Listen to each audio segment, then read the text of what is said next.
पांचवा डायलेमा ये है कि जिंदगी की जितनी वैल्यू है हम उसे उतनी वैल्यू नहीं देते। हमारे पास जिंदगी की वैल्यू नहीं है। हमारे पास जिंदगी, सबसे कीमती चीज जिंदगी है।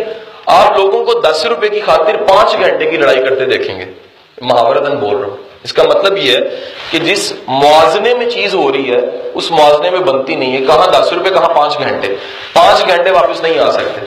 आप आज जाइए और अदालतों के कॉन्फ्लिक्ट्स निकालिए, आपको 60% ऐसे कॉन्फ्लिक्ट मिलेंगे जो बैठ के हल हो सकते थे, लेकिन वकील, अदालत और पुलिस की नजर होगी। आपको जेलों में ऐसे बेशुमार कैदी मिलेंगे जो जिस केस की वजह से जेल पहुंच गए हैं, वो केस बनना ही नहीं चाहिए था, वो जुर्म होना ही नहीं चाहिए था, वो गलती सरजद नहीं होनी चाहिए थी, लेकिन क्योंकि उन्होंने जिंदगी को वैल्यू नहीं दिया तो कैद मिल गई। तो याद रखिएगा, अगर जिंदगी को वैल्यू नहीं देंगे तो जो भी चीज हो और कदर ना हो उसके होने का एहसास खत्म हो जाता है। रिपीटिंग, जुमला रिपीट कर देता हूं। मौजूद है और कदर नहीं है, उसके होने का एहसास खत्म हो जाता है। जैसे वालिदैन कितनी बड़ी नेमत है, जिसके पास नहीं है जरा उससे जाके पूछिएगा। उनका जब थे यार अंदाजा ही नहीं था ये कितनी छांव होती है, इस छांव ने हट जाना है, इस छांव ने चले जाना है। और उस एहसास को हमने तब एंजॉय नहीं किया। थे, कदर ही नहीं थी। होते हुए कदर अगर ना हो तो होने का एहसास भी खत्म हो जाता है। होने का एहसास खत्म हो जाता है। 5 डायलेमास है जी। आज से इन 5 डायलेमास पे काम करने जी। मैं रिपीट किया देता हूं। पहला डायलेमा, सर बेटा बताइएगा, पहला डायलेमा क्या है? आज से असूल बना लें, दिन में कई बार जिंदगी को महसूस करें।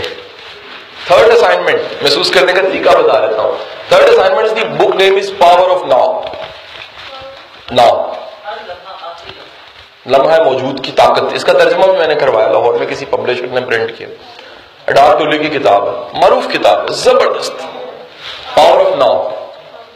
नाउ, लम्हा मौजूद की ताकत, ये तर्जुमा इस नाम से है जी, लम्हा मौजूद की ताकत। इस किताब की सारी फिलॉसफी ये है, किसी भी तरह इस लम्हे को महसूस कीजिए जिसमें आप हैं। वो कह रहा है, जब उससे सवाल किया जाता है टोले से, उसके लेक्चर्स भी इंटरनेट पे पढ़ें, कैसे महसूस करें। कहता है पहली बात, जो कुछ हो रहा है उसको एज इट इज ले लीजिए। दूसरा, चेंज करने की तमन्ना थोड़ी देर के लिए खत्म कर दीजिए। तीसरा, जो कुछ है इसे कबूल करना सीखिए, तो आप प्रेजेंट मोमेंट में आते। कहना बड़ा आसान है सर, कहना बहुत आसान है सर, अमली तौर पे करना बड़ा मुश्किल है। मैं रिपीट किए देता हूं, 3 स्टेप्स उसने बताए हैं। जो कुछ हो रहा है आपका कंसर्न ही नहीं है। हम अपनी अटेंशन कहां कहां डाल के बैठे हैं, हुकूमत, मसले, ये दहशतगर्दी, फलानी चीज, ये। वो कह रहा है जो कुछ हो रहा है एक लम्हे के लिए जरा छोड़ दीजिए, जहां पर आप हैं वहां पर आ जाइए। जो नहीं बदल सकते, चेंज वाली चीज जो नहीं बदल सकते, उसको एज इट इज छोड़िए और प्रेजेंट मोमेंट को फील कीजिए। तो आपको महसूस होगा कि माजी और मुस्तकबिल कोई चीज नहीं। इंसान के पास सिर्फ हाल के लम्हे का जायका है। मोमेंट हुआ जो इस वक्त आप गुजार रहे हैं, एहसास हुआ जो आप इस वक्त महसूस कर रहे हैं। There is activity now, I give you 5 minutes. जो आप महसूस कर रहे हैं इस लम्हे में लिख लें एज इट इज, बिल्कुल ईमानदारी से। जो आपके एहसासात है ना, वो आपके पास 4-5 लाइनों में होने चाहिए।